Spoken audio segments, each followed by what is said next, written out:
Deuteronomy, chapter 17. Sacrifices that have something wrong with them. Moses said to Israel, If an ox or a sheep has something wrong with it, don't offer it as a sacrifice to the Lord your God. He will be disgusted.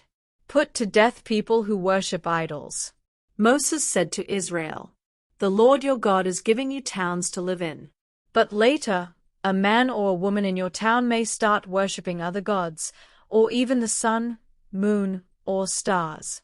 I have warned you not to worship other gods, because whoever worships them is disobeying the Lord and breaking the agreement he made with you.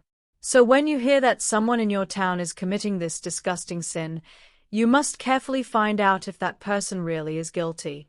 But you will need 2 or 3 witnesses. One witness isn't enough to prove a person guilty. Get rid of those who are guilty of such evil. Take them outside your town gates and everyone must stone them to death. But the witnesses must be the first to throw stones. Difficult cases. Moses said to Israel, It may be difficult to find out the truth in some legal cases in your town. You may not be able to decide if someone was killed accidentally or murdered. Or you may not be able to tell whether an injury or some property damage was done by accident or on purpose. If the case is too difficult, take it to the court at the place where the Lord your God chooses to be worshipped. This court will be made up of 1 judge and several priests who serve at the Lord's altar. They will explain the law to you and give you their decision about the case. Do exactly what they tell you, or you will be put to death.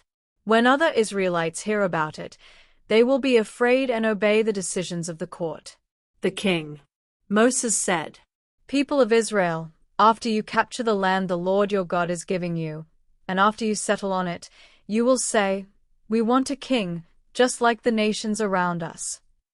Go ahead and appoint a king, but make sure that he is an Israelite and that he is the one the Lord has chosen. The king should not have many horses, especially those from Egypt. The Lord has said never to go back there again. And the king must not have a lot of wives. They might tempt him to be unfaithful to the Lord. Finally, the king must not try to get huge amounts of silver and gold. The official copy of God's laws will be kept by the priests of the Levi tribe. So, as soon as anyone becomes king, he must go to the priests and write out a copy of these laws while they watch. Each day the king must read and obey these laws, so that he will learn to worship the Lord with fear and trembling and not think that he is better than everyone else. If the king completely obeys the Lord's commands, he and his descendants will rule Israel for many years.